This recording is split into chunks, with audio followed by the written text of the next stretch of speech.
Hello, everybody, and welcome to another live stream from a scorching London. So I'll touch briefly on that. It's about 32 degrees Celsius. That's about 80 something or other Fahrenheit. It's going to be 40 degrees tomorrow. So that's like 104, 105. And what I've discovered is the press in the UK, if there's one thing that gets them more hysterical about the end of the world than cruising, it is the weather. They've just decided that the world is going to end tomorrow and we're all going to die a horrible death, basically, and everyone should stay at home. But anyway, I'm back after 10 nights on the new Staten Dam. Had a great trip. I can talk about that, of course, if you want me to, but lots of other questions coming in. So let's get going. In the next 60 minutes, I will try and answer as many of the questions as I possibly can. If you are asking a question, please write the word question, ideally in capital letters, and then I will see it as it comes through, and with all the chats and welcoming. So lots and lots of regulars here, which is great to see. Paul and Carol, we've got Lou, we've got Kathleen, we've got Steve O, so many people. So I will try and come to you as quickly as I can. The first person I would like to say hello to, though, is Sarah, travel agent Sarah. And those of you who might have been following me on social media will have seen that Sarah this week won an amazing award. I think it's called the Agent Achievement Awards, and she won the Clear Master, so the International Cruise Line Association Award, and I think it's called Cruise Master, which is awarded to a travel agent who promotes cruising, has done a lot of their training, sells lots of cruises and so on. So really well done to Sarah. Great to see that. I think she's been shortlisted last year, if I remember correctly, maybe before. So very exciting. And one of the things I will try and talk to Sarah about was to try and get Sarah on one of these live streams. We spoke about it, but the dates never worked. So now might be a good time. So congratulations to Sarah. You can see why I chose her, I guess. So Paul and Carol as well. It was happy birthday, I think, this week to Carol. So let's get going with the questions. So let's jump straight in with Jeffrey. Hi there, Jeffrey, cruising for one. Do you prefer hard-sided or soft-sided luggage? I actually prefer hard-sided luggage. I love away suitcases, which is kind of a little bit predictable, I guess. They've become the new thing. They are incredibly robust. They cater really well with all sorts of battering around, both on getting to the ship, from the ship. So I really, really like those. The one thing that I like probably even more than hard-sided or soft-sided luggage is my Apple AirTags, and that's come up quite a lot. Those of you who follow Ben and David will know that their luggage, when they went off to a Disney Wish press trip, got lost. They didn't get any luggage. They have yesterday boarded Carnival Mardi Gras, still no luggage, and they have no idea where it is. Virgin have no idea where it is. If you have Apple AirTags, at least you can more or less track where it is, and it's been great on my recent trips knowing where they are. So that's probably even more so, Jeffrey, than hard-sided and soft-sided. You asked a question about solo supplements, and I will come back to that because I think there's going to be many more questions on that. So, Jeffrey, I will come back to that. Mick, hi there, Mick. Good to see you again. Question. We enjoy sharing a table with other couples in the main dining room. With COVID still prevalent on ships, do you recommend my wife and I dine solo on our cruise next month? Thanks, Gary. Cheers. So, Mick, it's interesting because I did actually think a little bit about that question, both having come back from Alaska with discovering that I got COVID somewhere along the way, and also on this recent trip. So I tend not to dine with other people, although I did actually meet up, as I spoke in my last live trip, which I did from New Standard. I did meet up for afternoon tea with Lifeguard Traveled, and follow, so you'll see lots and lots of, they've got lots of videos coming out about New Staten Dam. So I did meet with them. So I think it's really around just how comfortable you are. I didn't really noticed that people were not sitting together, but definitely, I guess, COVID all around the place is kind of a bit more prevalent. But certainly, you are able to, and I think it really comes down to your degree of how comfortable you are. I mean, in reality, you're going to probably be sitting on buses with people. You're going to be out on excursions with people. So I think it's more that balancing thing. So certainly, it didn't really put me off particularly. So let's have a squizzy down.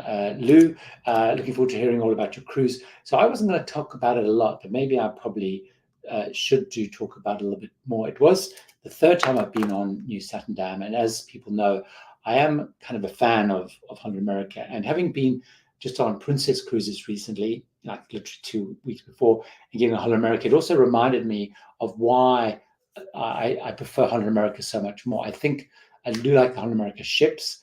Even the big new Pinnacle class ships are still a good size. Now, we were still only half capacity as I was when I was on the ship earlier in the year, but they're not massively big ships. And although the ships, Pinnacle class, the layouts are pretty much the same, they do have a sense of being a little bit different, whereas Princess ships are all just so incredibly similar. I think the flow and the layout I prefer as well. You know, Princess, and I've spoken about before, have the central atrium where everything is really hugged around that central atrium, whereas on Holland America ships, it's more traditional. So things are spread out a little bit more around the ship. And I actually like that sense of walking around, exploring different areas, rather than everything's kind of in the middle. I think the food is significantly better than Princess. And I've spoken about that in my previous things and other videos. I think they have really upped the food significantly. And I think the service is also better, a little bit more personal, and so on. So the cruise itself was great. As you know, it was a very different cruise to the one I originally booked. We called in Scandinavian ports. We had pretty good weather. We missed one port, which was Gothenburg, unfortunately, because it was too windy, and I was a bit disappointed with that because I really want to see the Volvo Museum. But I cancelled pretty much all of my excursions in the ports in the end and did much more self-exploring, because actually a lot of the places were pretty close to the port. A lot of them had hop on buses. So I did much more of that. So if there's anything else that people want to know in detail on that, put more questions and I will absolutely guess that. So Jay Yan has left a part of a question. So I'll read it up anyway, Jay Yan, because you're saying nice things about me. But you've left us on a cliffhanger, do you? So great that you've found me good for cruise information, but if you want to leave that question, because it's kind of got lost somewhere along the way.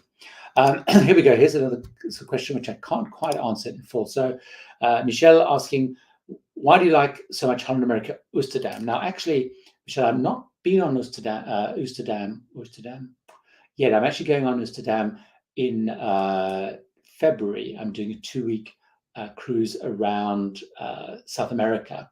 But what I do like about those particular ships is they are the Vista class ships, which are a little bit smaller than the Pinnacle class ships. So the Vista class ships, many of the Holland America ships are those, so New Dam, Koningsdam, Oosterdam, for example. And then they have the Pinnacle class ships, which are Koningsdam, Rotterdam, Westerdam, and New Dam, which are just a little bit bigger. But on those, they're a little bit smaller. I can't remember the exact number. I think it's 1,900. It's a pretty traditional cruising layout of a cruise ship, and I just like the layout. As I mentioned earlier, I like the service, I like the food, but I just find it quite nautical. And what I like about the ship is it's quite good at showcasing the outside. If many of the Princess ships, for example, I feel like in Princess bashing, are quite inward focusing. It does have a lot of looking out. Many of the venues have glass looking out to the ship. But the Vista class ship is a great size ship. So both Queen Elizabeth and Queen Victoria in Cunard are Vista class ships. So they're basically very similar layout and very similar looking ships from the outside, of course, but inside they're pretty similar. And also Pinot Arcadia is also a Vista class ship. Lucy talking about the weather is totally, absolutely, it is pretty insane. So Steve O asking the question, I probably should keep hydrating, otherwise I'm having tea, hydrated that is. So Michelle, following on from the question, had another one here. Sorry, no, it was Steve, not Michelle. Steve, what are you most looking forward to on your upcoming Nile River cruise? We are thrilled and soon to book our own.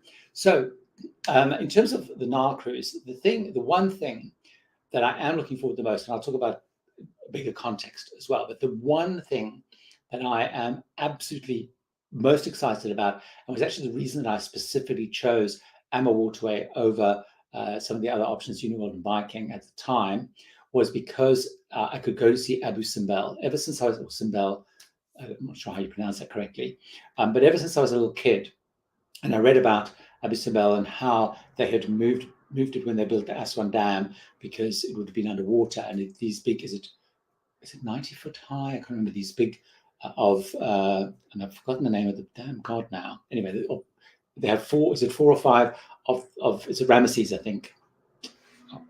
Don't quote me on that. And they uprooted this massive temple and moved it. And now to get there, you have to do a flight excursion off the ship. And they were offering that. So that is, for me, one of the absolute highlights. But I am very, very excited to then go back and see more of the temples. Queen Hatshepsut, I need to pronounce this before I go on my Nile cruise. But the Queen Hatshepsut temple, which is an incredible temple, which I went to when I went to the land-based thing. It was also of a site of a terrible massacre, which actually happened about a week after we were there, when there was troubles in Egypt, and actually they cornered tourists in the temple and massacred them. So that's rather distressing. But so it's that part. Also seeing the new Egyptian Museum in Cairo. When I went many years ago, like 25, 30 years ago, it was the old museum, and they've got a new museum now. So there's all those kind of things. But also I'm really interested to experience Amma Waterways. Again, I've had very good experiences in Amma Waterways, and I'm very keen to try that again. So it's interesting. The Nile cruise has come up a couple of times. When I was on Princess Cruises, where I met loads of people from the channel, a couple of people talk about the Nile cruises. So let me know, Steve, who you book. Ton of YouTube. Hi, good to see you again, Tony. Is early August normally a stormy season? By the way, I apologize if there's more noise than normal from the outside because it's so hot. It's all lights. I've actually got the windows open in here, which I don't normally have. So hopefully you can't hear that bike. Anyway, is early August normally a stormy season for an Alaskan cruise? Not normally, Tony. I haven't ever seen that. I haven't been in August myself because it's kind of it's peak time. It's very good for wildlife viewing and stuff like that because the salmon is in full flight. Salmon runs in full flight and stuff, I guess. So I haven't really heard that. But I guess you mean in terms of rain and stuff. It's interesting. Solo Traveller UK, who's often on here, he's in Alaska at the moment, and he's there in July, and they look like they've got very cloudy, stormy, kind of rainy weather at the moment. So that's, I guess, mid-July. So I haven't heard that. If anyone has been in August, who has a better perspective on that.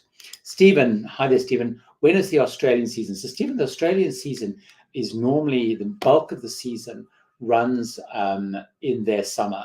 So that's really sort of, November, December, January, February, into even March time. And many of the world cruises will call through Australia around about the March time. So both, when I've been on legs of the world cruise, we actually picked up Queen Mary 2, I think it was in February, March time, and we then went from Sydney up, eventually ending up in Dubai. And then when we sailed from Southampton down to Australia, I think we got off again about February, March time. So that's where many of the ships pass through on world cruises. Many ships reposition their ships often as early as October, November time, and then till about the March time. So you'll normally find things like Celebrity Holland America this year are sending ships down there, Royal Caribbean, Carnival, and so on. They would normally send ships down there. Now, P&O Australia, which is obviously by its name, is based there. I think they pretty much cruise all year round. So they are cruising at the moment. There's also Princess ship cruising at the moment, which had a whole big challenge with COVID amongst the crew recently, which you might have seen. I think it wasn't Ruby Princess. I can't remember which princess it was. So they sort of sail all year round, even though it's wintertime. But the bulk of that season is their summertime. And you'll normally see, particularly in Sydney Harbour, there's normally ship, one or two ships are docked opposite the the Opera House, and then one is around underneath the bridge in I've forgotten the name of the bay now. Slip my mind. Anyways, there's normally can be as many as 3 ships a day in Australia. Sean, hi there, Sean. We're sailing from Southampton next year. What is it like for disabled users to get from the car park? I booked with CPS parking. Are they good? Now, the great thing, Sean, about booking with CPS is what you do when you drive there is you literally will drive right up to within meters of the entrance to the cruise terminal. And CPS will then take your car from there and take it away to where they park it. They park it off site somewhere, and then they bring all the cars back and leave them pretty much near the cruise terminal. So the good news is certainly getting to the car park, getting onto the ship, you will basically be getting out pretty close to where you go into the terminal. Now, when you come back, it depends a little bit about which of the terminals you're sailing into on the way back. But the car park is normally pretty close. So like City Terminal, I would say you probably have to walk the distances maybe. That's probably the longest one, is maybe 80 meters, maybe 100 maybe at the most where your car is. Some of the others, like if you're parking at some of the others, it's much closer. So something around about that space. But again, depending on who you're with, if someone, you can easily loop around and pick up from outside the terminal. So Ken, hi there, Ken. Bear in mind we've both done similar itineraries on a recent cruises. Which was your favorite port of call? So I'm going to slope here. My favorite port of call was actually Oslo, which was the one actually that you sent me some tips on, which was great. I really enjoyed Oslo for a couple of reasons. One of which is we docked in a very scenic spot. So we were right, and I don't know where you docked, Ken, but we were docked right there near the Opera House, that beautiful bay. So it was really beautiful to walk around there and stuff. Hop on a bus was right there. We had a beautiful sunny day. I found the places like the Royal Palace really interesting. I found the sculpture park really interesting. I found the Maritime Museum fascinating. And I just thought it was a very beautiful city. I think that was probably my favorite. I'm trying to think if I had a second favorite. So Urhus. Stockholm was very pretty. Obviously, the sailing and out of Stockholm was very pretty. It went to the Royal Palace, Drottningham, which was fascinating. Really, really enjoyed seeing that. So I'd say Stockholm was probably my second favorite. The 2 weakest ports, in my view, were obviously Kiel and Warnemünde, both of which were there. Obviously, Kiel, so people go to Hamburg, and Warnemünde, so people go into Berlin. Got that right around, haven't I? Yes. Those were fine. Warnemünde was quite a nice place to stroll around. Decided I didn't really want to go hours and hours into Berlin, and Kiel was probably the most disappointing of all. I probably should have actually stuck with my original plan to go into Hamburg for that one. Hi there, Beth. Hi there. Love your shirts. Now, I'm actually not wearing one today. They brought up. Can those of us living outside the US, I live in the US, purchase them? Absolutely. So, Beth, they're all sold via Teespring, which is the partner that they have with YouTube. So you normally find they should be listed underneath all the videos. Although YouTube has been a little bit strange, they keep dropping off, and I actually raised an issue with them because they weren't appearing anymore. I don't think on this one there was only one showing up, but they're all done through Teespring, and Teespring print their shirts in the US, and they print them in Europe as well. So when I order my own shirts, they normally come from somewhere in the EU, but in the US. Now, how quickly you get them, it's very strange. It's really unpredictable. It varies a little bit based on the design, because they seem to sometimes almost batch do them. But whenever I've ordered them, I've normally got them within the space of a week. Now in the US, it may be quicker than that. I don't know. So that's where they are. You should see them listed there underneath any video. They should be there. And yes, you can order them. And the prices vary a little bit by shirts based on color, size, and they differ slightly between Europe and the US. I've actually had some new designs I'm working on. I've got one of them which I'm going to upload probably on Monday, and another one coming. So there's some more coming as well. So, Sean, I think I've just answered your question on the disabled parking CPS. So CPS are great. Was the point? They are very, very efficient. Jenny with Josh, good to see you. Hello from Steam in Miami, and I think I don't know if you were there at the beginning, Sean, because I'm not sure the timing of that, but as you've probably seen, London is absolutely sweltering. Dot C, here's a good challenge. Any tips for dealing with home life if on a cruise for over 20 days? So Dot C, I actually have a video which should help you, although it's probably a little bit talking more about planning for going away. But I did a video around when we went on that 10-week time, a period away, so a really long time away, how we prepared for that and how we made sure we were covering certain things. So if you look, if you search on the channel, if you type like tips for travelers, write it all as one word often, and then put world cruise, it should bring up that video. I'll try and remember, I'll make a note and maybe try and put a link in the notes of this. But one of the things that I actually did, which will be a simple tip at first, so I'm assuming for 20 days you're not going to have necessarily a house situation or something like that. But what we actually did is I just started making little notes over the course of a month of everything that kind of happened, what I needed to do. So it sometimes there was little surprising things cropped up. You know, I mean, there's obvious things like watering plants or making sure that your mail's not piling up upside, or things like making sure there's lights coming on and off. I wanted to make sure that was happening. But little bizarre things like might be something bizarre, like remember to check my mother's banking or something, because I check her bank for her and make sure that her bills are being paid and stuff. So little, funny little things written down, or bits and pieces, or interactions, or stuff that happened. And then I used that as a way, I drew up a little list and said, okay, those things I need to get covered. So for example, I then just spoke to the neighbors next door, made sure they had, a key, made sure they had code for the alarm. They would keep an eye that there wasn't any post left outside, stuff like that. So that would be my key tip, is actually just writing a little list of things that happen in a typical month. The good news, of course, as we found out, is because many of these things can be done remotely, much of those you can actually keep doing yourself. But having just a friendly neighbor was one of the key things. But take a look at that video. I'm sure there's many other things that I've probably forgotten. Cynthia, so will Sarah book reservations for US citizens? So I'm sure Sarah will probably answer that question. There are some limitations around what you can do, and I guess what will be good is if I can get Sarah on the live stream in the next couple of weeks, we can delve a lot of that, because I get asked that quite a lot. There's also a travel agent based in the US who follows the channel. I don't know if he's here today, Gary Pluck, who I know picks up a lot of bookings for US followers of the channel. I can share both Sarah's and Gary's details for that.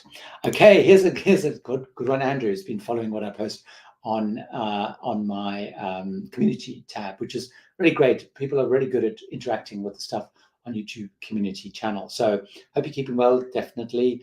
What was the result of your question yesterday? So the question I asked the other day was, I'm looking at, I've got trips booked pretty much now for all of 2023 into 2024 now, but I have a list that I keep all the time of trips that I want to do, and I have some time period, which is actually July next year, I think, where I have enough time to wedge something in, because I'm always looking at filling that gap. And on my list, I had Mississippi River Cruise, which I've always wanted to do, the Great Lakes, which I hadn't wanted to do, but I want to show about that. And some people I know recently, a journalist I know went on one, looked amazing, and the Douro River in Portugal. And I couldn't decide between those three, so I thought I'd ask people what they really want to do. What was very interesting, Andrew, was the Mississippi River came out slightly higher. I can't remember the exact number, but maybe it was like 36% of people. Then there was the Great Lakes, was about 33%, and then Douro, which I was pronounced badly, was much smaller than that.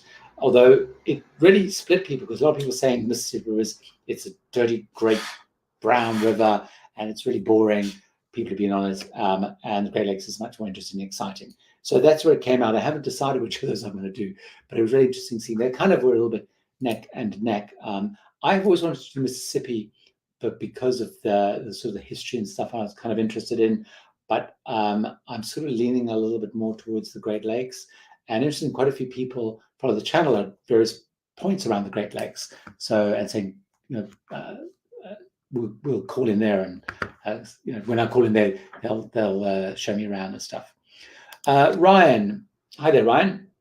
What is your opinion on the MSC Virtuosa? So, Ryan, I haven't cruised on Virtuosa, but I have cruised on their sister ship Meraviglia, and I've toured the other sister ship, which I've anyway, Bellissimo. Anyway, so in terms of the ships, there are though some very good reviews of MSC Virtuosa, because quite a few UK bloggers went on Virtuosa when it came back into service, I guess, a year ago. It was one of the first. So I think there are people like the Cruise Monkeys, if I remember correctly, went on it, and Jamie, Travels with Jamie, went on it, and I think Cruising with Amber went on it, and I can't remember if Paul and Carol went on it. I feel like they did.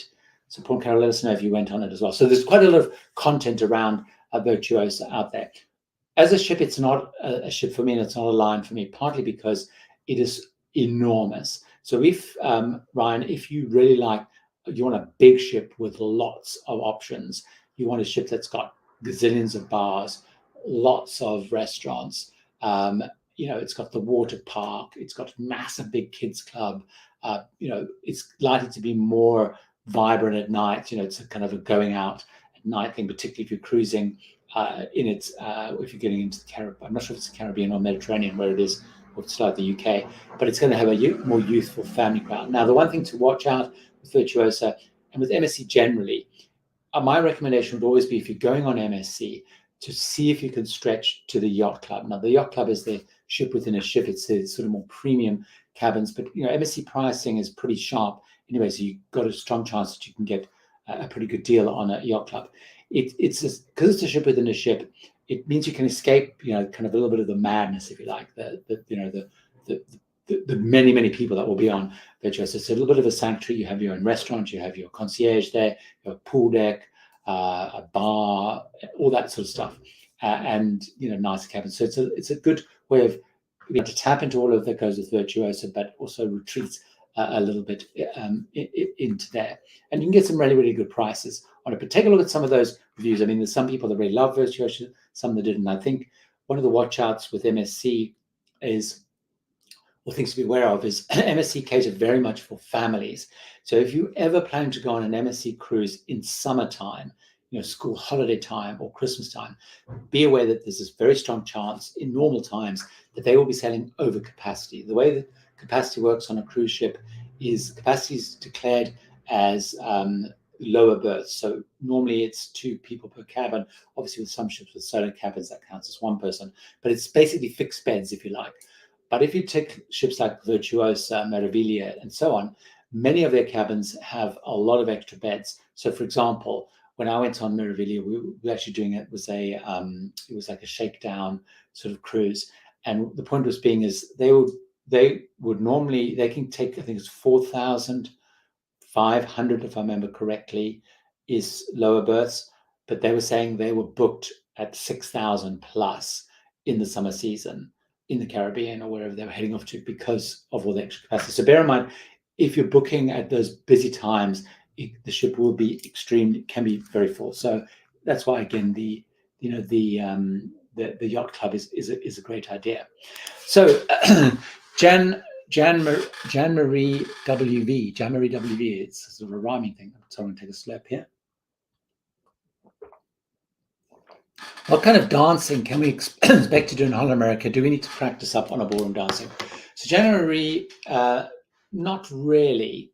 So there is every evening some ballroom dancing, which, depending on the ship, so for example, on New Amsterdam, it was in BB King's Blues Club, which also then sometimes is a Lincoln Center Stage, where they would have ballroom dancing, but it was with taped music. So it was like an hour of taped music.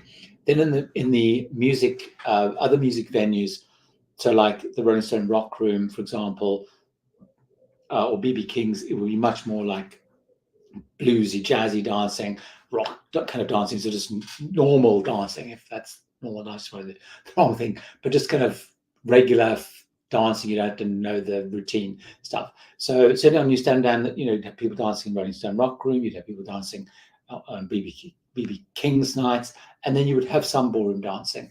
So that's, if you really want to go ballroom dancing, it's much more of a kind of a Cunard, Saga, Fred Olsen kind of thing. If you really want, the live band kind of experience. So hopefully that helps.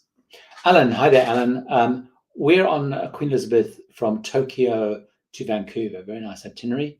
Crossing the international date line. What happens to date and time onboard celebrations? So I'm trying to remember what happens, but there certainly was no onboard celebrations for the international date line. The celebrations happen if you're crossing the equator, which you won't be doing. That's when they have the whole, King Neptune comes on board, and you have Kissing the Fish, and you have I've forgotten they're called now, the people who've crossed the equator and not, so the scallywags and I can't remember what they're called. Anyway, then there's a whole big ceremony. International date line, it literally just happens, and the daily program changes and the clocks change. So literally goes from being, if you lose a day or gain a day or whatever it is, it's literally just, and everyone gets confused about whether it's now Tuesday or Wednesday.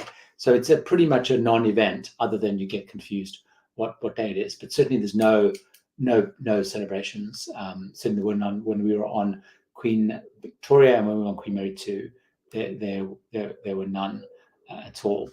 Brian, enjoy your YouTube, which is great to hear. Have you been on Celebrity Beyond? Now, Brian, unfortunately, I haven't been on Celebrity Beyond. Paul and Carol are just back from Celebrity Beyond, and I know they are working on their videos, which I guess were coming out. They've got their Morella 90s video out at the moment, but I guess they'll be working on the Beyond videos coming out fairly soon. Certainly looking at what they did, they had a great time. I know they're going to talk about things that they thought were really good, things that didn't work as well, so watch out for those.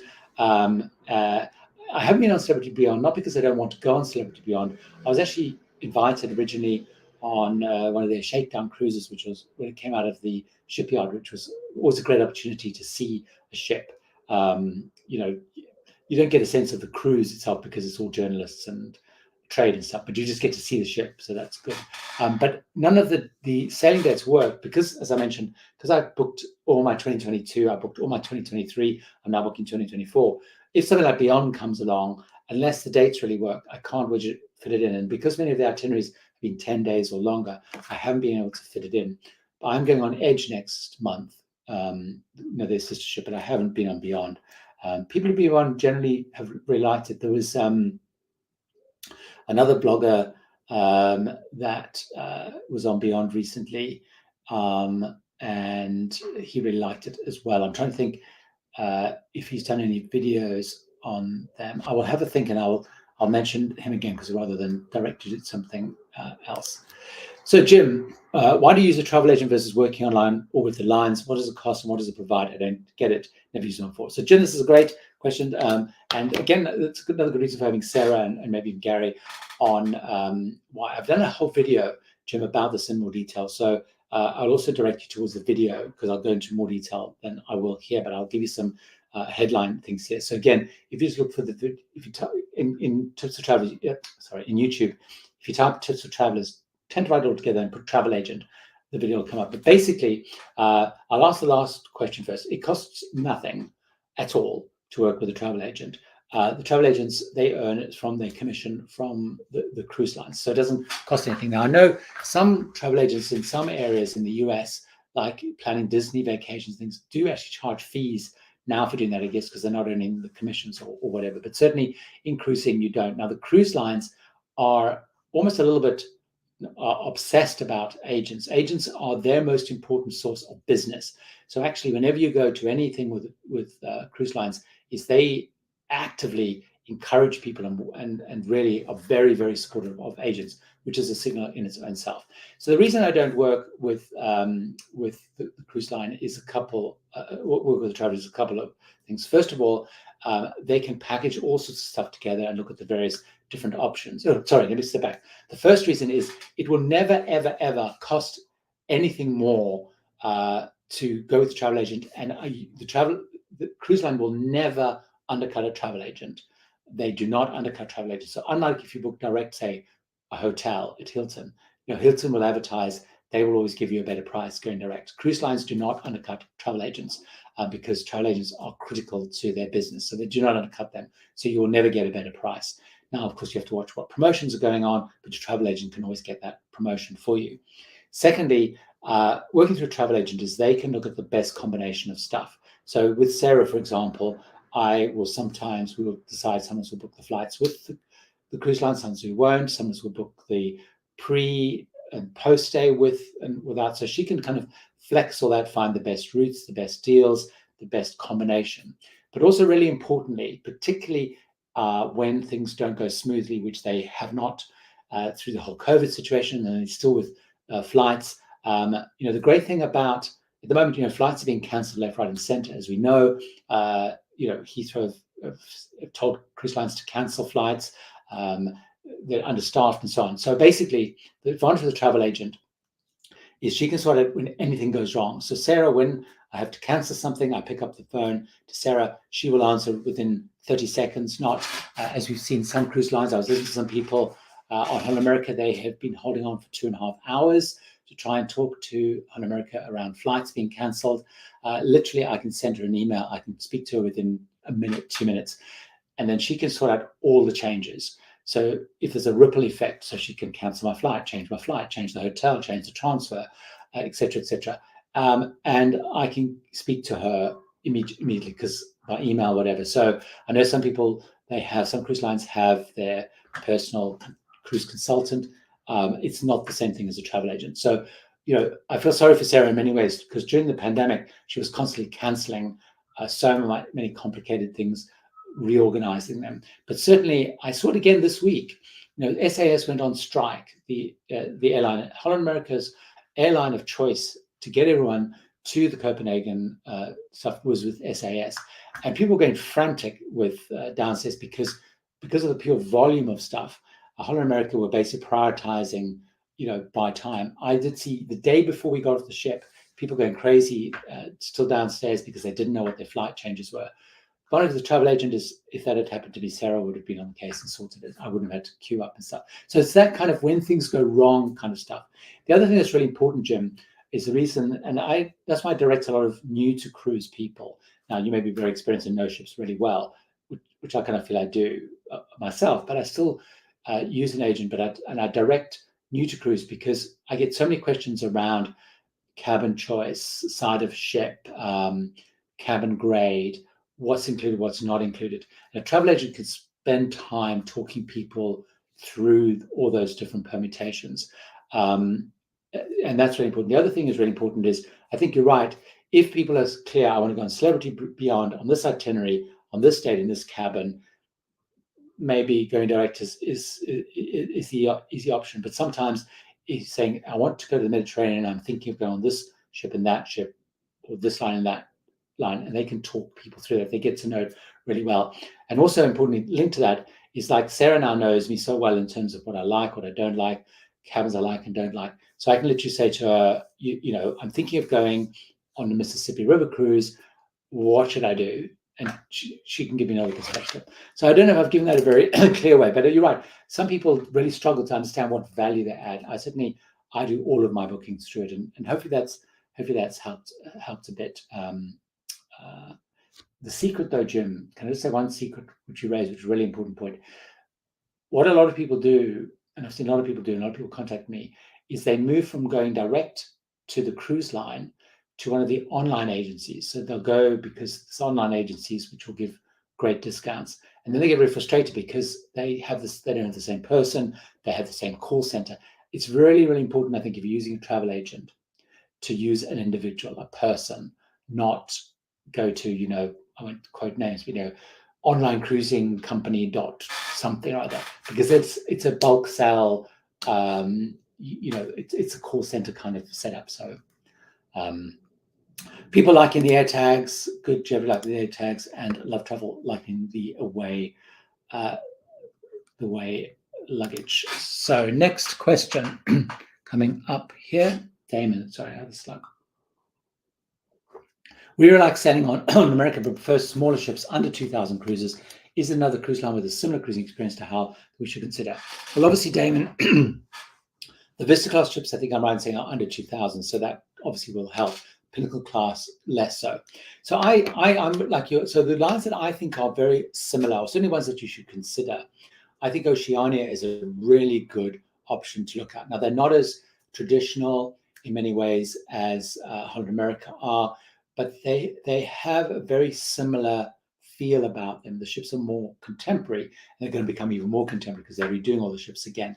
But their sort of approach to service, to food, to destinations is very similar. I'm a big fan of Oceania, and those are really similar. So I would certainly look at that. You get into the smaller ships. They have the 700 ship and about, I think it's 1,200, if I'm correctly, on Marina, Riviera, and Vista. The new ship's about the same. Viking is one to look at as well, small ship. Both these are going to be more expensive than going to Holland America. Viking, again, is a great experience. It's a different experience to Holland America, but you get many of the similar kind of travelers there. They are a little bit more all-inclusive. They are even more focused on destinations with more talks, etc. But those are the two that I would look at. I mean, there are other lines too, but those are the two that I would probably focus on. I think if you go much smaller, like if you go to Windstar and stuff, it starts becoming a very different experience. So those are, I would focus. I mean, you could, again, but you're going to hit your problem with numbers. I mean, obviously, Queen Elizabeth and Queen Victoria are Vista class ships, as I was saying earlier, and of a similar size, and they're pretty traditional. But I would, if you're going to shift away from Holland America, I would certainly probably look at those two. Paul and Carol, we bought all tags and not set them up yet. They're so easy to set up. As I was a bit worried about that, but you basically, you get your air tag, you get your phone, you pull the thing out, and it finds it. You then just you name one. One I have on my keys, which I also got from Mark because he always left his keys everywhere. And the good thing about AirTags is it'll remind you if you've left it behind. So I've set them up on Mark, on some for Mark, so which it tells him if he's left home or left work without his keys. But they're really, really easy. They're so simple because if you've got an iPhone, it's designed to link. The important thing, which by the way, with AirTags we discovered, is the way they work. They work through Bluetooth, and it sort of relays from. It picks up an iPhone and relays it. So sometimes I can see my luggage, for example, is on the plane. Then when you land somewhere, like when I landed in Heathrow yesterday, I could at least see that my luggage was on the plane. But then it sort of went quiet for like 12 minutes when it didn't really say anything. It's because no one with an iPhone had been close enough for it to pick up. And then it started picking up and I knew it was on its way. But really, really, really, really easier to set up. Bellexar sounds a bit like Star Trek-y name. Maybe I'm way off track there. I didn't find a group or device. Sorry, Alexa. Alexa thinks I'm calling her. Hello, I've heard reposition cruises are cheaper and a good deal. Your thoughts? Have you been on one and your experience if you have? So this, I need to do another video about reposition cruises because I get asked about it quite often. But yes, is the answer, the short answer to your question. Repositioning cruises, generally speaking, are not massively popular with a lot of people because they're often 10 days to 2 weeks long, so that for some people is an issue, and there's a lot of sea days, which for some people are an issue. So they tend to be quite very good deals, and certainly if you book them kind of either very early on or later on, you can get some amazing deals for repositioning cruises. So they are really good value. In terms of the people they attract, they tend to attract really interesting people. So I've found on repositioning cruises, say, when I have done them, you find people because they're actually really into cruising. They really got the time. They want to chill out, relax, get to know people. So you actually meet some really interesting people on repositioning. And the ship I was just on, New Statendam, was leaving from Copenhagen to reposition to Boston. It was going via Iceland and stuff. And there were just amazing people. Like I met so many people who were going to be on that. I kind of almost wished that I had the time to do that because it was going to be great. But yes, so they are great. Now, what's really important about a repositioning cruise is it has a lot of sea days. You might have in a 2-week trip, you might have between 6 to 10 sea days. So you need to be really into sea days and also choose a ship that either they're going to have a program that's going to keep you busy, or know that you're very happy to just do your own thing, find your own way, chill out, catch up on reading, sleeping, whatever it is. Generally speaking, the ships will have fairly active programs. The other thing to think about is, you can do repositioning in all sorts of ways. you can do like that Holland America one's a little bit unusual. Just doing the Iceland one down, pretty interesting itinerary. Most of them tend to go, Mediterranean down to the Caribbean, or Caribbean to the Mediterranean, according to a couple of Caribbean ports along the way. They're really good. That's the ones that I've tend to do. Very interesting though, ones to look at are the ones that kind of go from the Caribbean, repositioning up to Alaska, because you get to do some amazing things there. You get to go to the Panama Canal, you get to see some of the California coast, to San Francisco's, Los Angeles, and sometimes take you up to, and you see sometimes a couple of ports in Alaska. The one which was it Steve? I can't remember who was doing it now. Who was doing the Japan to Vancouver? That's also a repositioning option. So some very interesting ones, but definitely really good. But if you keywatch, if you like sea days, then definitely take a look at that. So Chad and Matthew, do you have any thoughts or recommendations on Canada/New England cruises? Are there particular lines or excursions you like?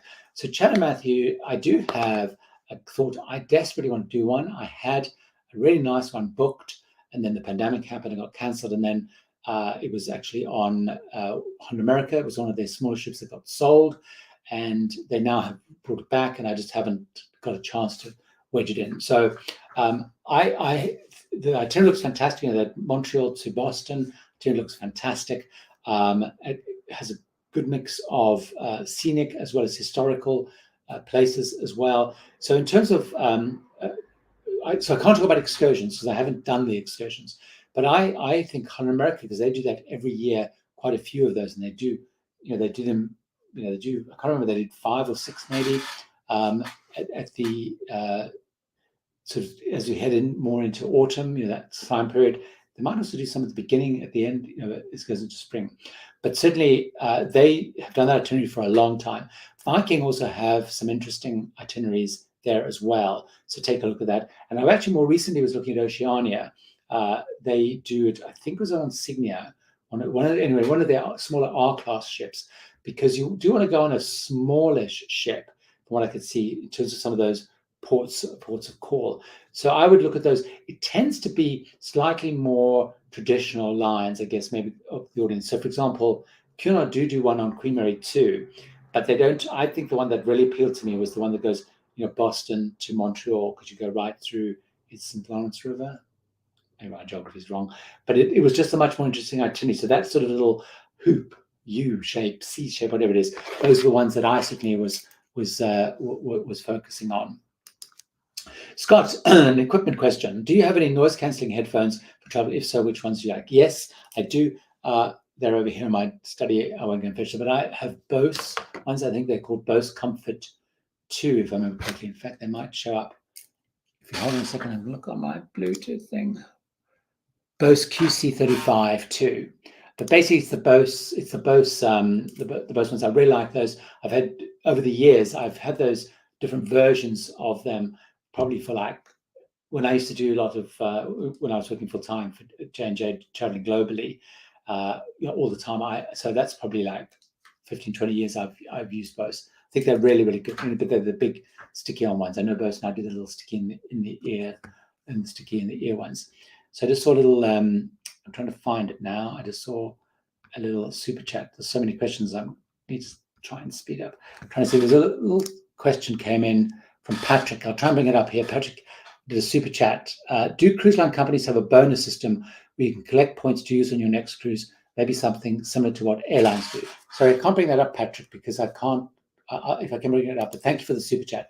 So Patrick, yes, cruise lines all have. It's not quite the same system where you collect points as such to redeem. They all have loyalty programs. So let's take that off there. They all have loyalty programs. So it's not the same principle where you can, you collect points and redeem them for something, but they have different scales, and it differs a lot by cruise lines. So many of them are okay. So for example, Cunard, you go right through. We have Diamond on Cunard, but the most you get is some more Wi-Fi, lunch and especially dining, restaurant, free laundry, and early embarkation. But other cruise lines, you can actually get free nights or even free cruises. So like Azamara, for example, you can build up as you work through. You can get free nights, free cruises. So it's really a tiered based system, and it's triggered by tiers rather than collect Avios or whatever and redeem them. So it's a tiers based thing. Look at them very carefully. So I do jump around cruise lines a lot. So I know some people get really stuck on being a 3-4 star Mariner, or on, I can't remember what they're called on Princess. But if you are going to latch into one, have a look and just see just how worthwhile they are. The ones with free cruises and free nights definitely are the ones I think to look at. So I went and jumped the cruises. The question, I've done the dancing questions, selling on how we've done that. We've done setting up air tags, repositioning Canada, cancelling headphones. Here we go. Steve's saying that the little cruise and they showed they'd left the luggage behind in Baltimore. But I think that, I did see a thing about air tags where somebody spoke about and posted on social media something about how, there was, like many airports, Schiphol had a real problem. And when Schiphol knew that they had air tags, they actually focused much more on helping them find the bag. Air tags have helped me find my bag when it was put on the wrong conveyor at Heathrow. They help. That could have helped me as well if I'd had them. So William asked me the question: what's the biggest group you've cruised with that you've all booked together? Is it better to book multiple cabins together, book the cabins separate, or does it depend on the cruise line? So William, I have never cruised with a big group. I've only ever cruised with my mother, with Mark and our mothers, but it depends a little bit. So one of the things to look at, and I'm doing a little bit of exploring because that's people asking about doing group cruises, not doing group cruises. Some cruise lines have various offers where if you book, I think it's 8 cabins, you can get 1 cabin included, sort of 1 cabin free. So it's also worth exploring a little bit with the cruise lines, whichever cruise line you're focusing on, what they do for cruises if you're booking together. Again, the advantage, you can either speak to the cruise line directly. The advantage of working with a travel agent is they can suss a lot of that out for you. And it depends a little on who's paying, I guess, William. The complications of paying. The advantage, I guess, of using maybe a travel agent to funnel it through, and Sarah, maybe this is another topic we discussed with Sarah and stuff, is they can probably take the different payments for people. It may get a little bit more complicated with the cruise line. The other thing, of course, you can do, which we have done in the past with friends that we're traveling with, not just booking together, is you can ask cruise lines to associate bookings. The other way is everyone does their own thing and you associate the bookings. So things like dining and stuff. So I will probably know more on the whole group thing as we do. Away luggage is a paid sponsorship. I wish it was. No, if you ask me if it's paid sponsorship, no. I don't do any paid. That's an interesting question. I actually did a video recently which I haven't given for channel members. So people who are members of the channel member program or the Patreon member, I do now videos, members only videos, and I talk a little bit about the whole money making thing. I don't do any paid sponsorships at all. So KB in the UK, here's a little non-cruising related one. When you're in Vegas, where do you stay? So KB, it's moved around a little bit. Most recently, we've stayed at Vdara, which is part of that city center complex. You've got Cosmopolitan Aria and Vdara. Vdara doesn't have its own casino. You can actually walk just through into Bellagio. But before that, we used to stay at the Four Seasons, which is at the top 4 floors of Mandalay Bay, so down the other side of the strip. Again, that doesn't have a casino, but you open up straight into the Mandalay Bay. I quite like the Four Seasons. It became a little bit very family-like. So one of the reasons that we stopped staying there was the pool was great. It was a small pool, but again, you could go and use the Mandalay big pools if you wanted to. But it sort of became a little bit like parents with toddlers coming to Vegas. So we went to the pool and I was just screaming kids. It was a balance between do we stay streaming kids or do we go like party pool? And actually Vdara is a great alternative to that. So Vdara is definitely worth looking at. And they have some really big rooms, quite a wide range of rooms. And depending on you can go and get some amazing deals. So hopefully that answers the question. I'm trying to think because Mark's going again and he stayed at the MGM Grand, but he wouldn't stay there again. I think Vidara, and I know he's going back with his best friend in October, and they're staying at Vidara. So Vidara is the one to look at. Thanks for all your great tips. Pleasure, Lynn. I have combining a first trip over Alaska to Vancouver with Silver Sea on July 24th. Any recommendations? I'm coming. I think you mean you're going on your first cruise trip. Sorry, I maybe misunderstand that. So I actually have a video which I haven't released yet. So when are you going? 27th. So I'd watch my old Alaska tips video. I have lots of tips in there. My big tip would be is go and look at all the excursions that are being offered and book them as early as you possibly can so you don't lose out.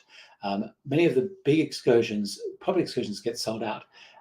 In my video, which I have about the ups and downs of cruising with Alaska, which is an old, more recent video, I also talk a little bit about excursions. But if you go and look at my old Alaska, it's called 6 Alaska Cruise Tips. Again, if I remember, I'll put it in the notes. But if you go to the channel, go to YouTube, Tips for Travelers, Alaska, and look at the 6 cruise tips. I've got lots and lots of tips there about packing and specifically around excursions. I would say, depending on which ports you're going to, do some sort of trip, helicopter trip if you possibly can, either to walk on the glacier, go dog sleighing on the glacier. When you're in Juneau, to the Mendenhall Glacier, and go up the cable car, costs about $30. Skagway, do the train, do the great, the White Pass and Yukon train. Ketchikan, go to the Alaska Lumberjack Show, go whale watching. Those would be a couple of my kind of really big tips. Have a fabulous time. Aga's Curiosity asking a question I've been asked quite a lot, and I don't know is the answer. With increasing COVID spikes around the globe, can you see tighter restrictions in the coming weeks? I'm not sure. There doesn't seem to be a lot of enthusiasm by countries anyway, although I have seen some discussion of masks being maybe introduced in some places, again, in medical situations. What we are seeing, though, and I have seen on my last 2 cruises, is there have been a slight tightening up of the mask rules. So they introduced masks on my Majestic Princess just before, because of they had COVID cases rising. And we also had to wear masks. They reintroduced for my new Staten Dam trip. And again, the ship is only half full. Again, not because they weren't selling it half full, but there were still quite a lot of spaces marked out for quarantine and isolation. And the cruise before, there had been cases. I think the captain early on said there were at least 20 people in isolation. Certainly, if you look at the CDC list, which came out, they update every week, every single ship sailing in the US waters is orange at the moment, which means there are COVID cases on board of varying degrees. As I discovered, I got COVID, didn't even know I had COVID. So I think we'll probably see some tightening up of some things, but I think generally the view is, with the vaccine rule in place, most cruise lines requiring 270 days or booster. I think that's going to stay. And Mark's stressing a bit because he has got a booster and he's worried for our December trip that his 270 days will be gone, although they've just announced in the UK the booster will be. So I think we're going to see things like, the vaccine requirement. As you know, pre-testing is some discussion about that lifting. Norwegian groups saying they're lifting it where they can. The trial that's taking place on Rotterdam with Holland America. So I don't think there is a lot of enthusiasm across the place.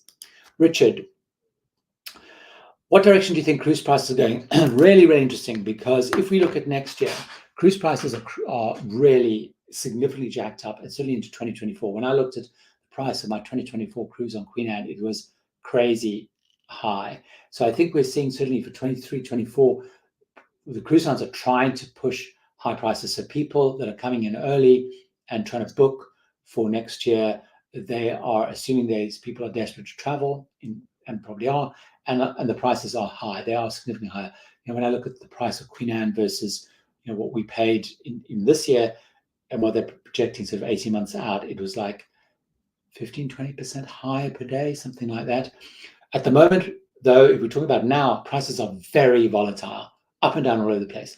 New Staten Dam, people were on New Staten Dam having booked, crazy. They were getting cabins for like $1,000, balcony cabins for $1,000 for 10 nights per person. All over the place. I've seen Azamara pricing all over the place. There's still lots of cancellations, people pulling out and stuff. So I think in the short term, extremely volatile. So you need to watch pricing where you can watch price matching, but further out, definitely they're pushing up, with fuel price, I guess, trying to claw back, etc. So let's have a quick look. We're rapidly out of time, so let's have okay. Here's a Bill Crane Kai. Will you ever be taking a special person on a cruise with you instead of always traveling solo? So I travel solo because I travel a lot, but I travel once or twice a year with my partner Mark. So yes, is the answer. So for example, we did the crossing in December. We're going to be doing the Koningsdam Christmas cruise out of San Diego. We're going to be doing Port Gauguin in June together, June next year, and we're talking about the second cruise. So yes is the answer, but yes, but I don't cruise with anybody else, if that's what you're asking. So I never cruise with friends. I mean, there's people I meet on the cruise who I'm friends with, but I don't actually go cruising with a friend, because I think like my best friend, we don't travel well together. We do everything else well together, but not that. So there we have got, okay, here we go. Chad Tunis, this is also a question that I have made a video about for the members only, getting more detail. I was not sure if I should release this on the main channel or not, and I keep writing it and not doing it, so maybe I will. But I'll answer it here. Do the cruise lines provide you with free or reduced price cruises? In order to promote their cruise line, they should. So no is the answer to the question. They don't, but they don't because I choose not to take them. So, for example, I decided that I wanted to pay for my cruises for a whole multitude of reasons, including the fact that it's much less stressful and I can say what I want to say without ever worrying about it at all. And and now my channel is big enough I can do that. Do I get asked by cruise lines? Yes, I totted it up when I was making that members video that in the last 12 months I've been asked on 10 different cruises of varying degrees. So some like the Celebrity Beyond and Norwegian Prima, which would last like 2-night shakedown cruises, where they're just testing systems. I've been asked to go on Holland America cruise, an Oceania cruise, a Windstar cruise, across a Europe cruise, and so on. I've said no to them because I just prefer not to. I just feel they're stressful, and I can do what I want to do. I can make as much content or as little content as I want to, and so then I basically live or die based on whether people watch my videos or not. So they do offer it, and I choose not to do it. Saying that, there are ones that I would do. What I would say yes to, under my new sort of rules, as it were, is I would go on those shakedown cruises because they're very factual. So if I go on Celebrity Beyond, it's not a proper cruise, it's a shakedown cruise. So not everything's up and running necessarily. And I literally get a chance to see the ship. And so I can actually get some shots of the ship and I can come back and say, this is what's on Celebrity Beyond. I can't express an opinion about it because it's not a real cruise with real people. So Jackie, I'll answer this question. What do you think of Celebrity Cruises? I really like Celebrity Cruises. I'm very excited to be back on Celebrity Cruises next month on Celebrity Edge. I think they do a great job. They classic cruising, a little bit more contemporary than say Holland America. I found their food is improved. They have real energy about them, great service. I really like those. So a couple more questions there about covering across all my cruises, which I think I've probably answered those. Kath, let me touch while we're talking about free cruises. So Catherine, we've just been comped to 12-night cruise around the Canaries from Royal Caribbean, but no idea why, other than it seems to be a casino promotion. Do cruise lines often do this sort of thing? So Catherine, certainly there's a couple of lines, including Royal Caribbean, that do if people play the casino a lot, they do invite people on those cruises now, also because capacity is pretty low at the moment on ships. So I'm seeing many more people being offered casino promotions. The key thing, of course, is to check what is and isn't included in that promotion. But I've seen a lot of people. I met a couple of people on the last cruise I was on where they weren't on the line. I think they'd just come off Carnival, but they had done an insane amount of comped cruises because of the casino. So it is common. It's not common. There's actually a group which does across a number of ships, which I follow on Instagram. think it's called Casino at Sea, and I think they do Norwegian. They might do Oceania and stuff. I think they're the people who manage the casino. I guess they provide the croupiers and stuff. And it sounds like they often will tell people. So yes, there are a couple of lines that do it. It mostly seems to be Royal Caribbean, Norwegian, and Carnival are the ones that I've mostly come across. Right, so we've charged through just over an hour. There's a couple of the questions I can see here that I haven't done. What I am trying to do with some of these questions, I take a look at those. And I'm trying to start the shorts of those. I've got a horrible backlog on shorts, but I'll try and do this short 60-minute little videos that I post, in portrait format, answering some of these. So there will be. Thanks so much. We'll hopefully not melt too much over this insane heat. If you're going cruising, have a great, safe cruise. There will be a live stream next week. It will be back on Saturday at the usual time. So thanks so much. So many people joined today. So many great questions. Time went amazingly fast. So the video was already out. This week's video is out yesterday. It's about cabin cruise no-nos. So if you haven't seen that, it's all right. 12 things that you shouldn't do in a cruise cabin. It's proving to be really popular. So I love if you haven't watched it, go and watch that if you want more of me. So until next week, have a great week and happy cruising, and don't melt in the heat. Take care.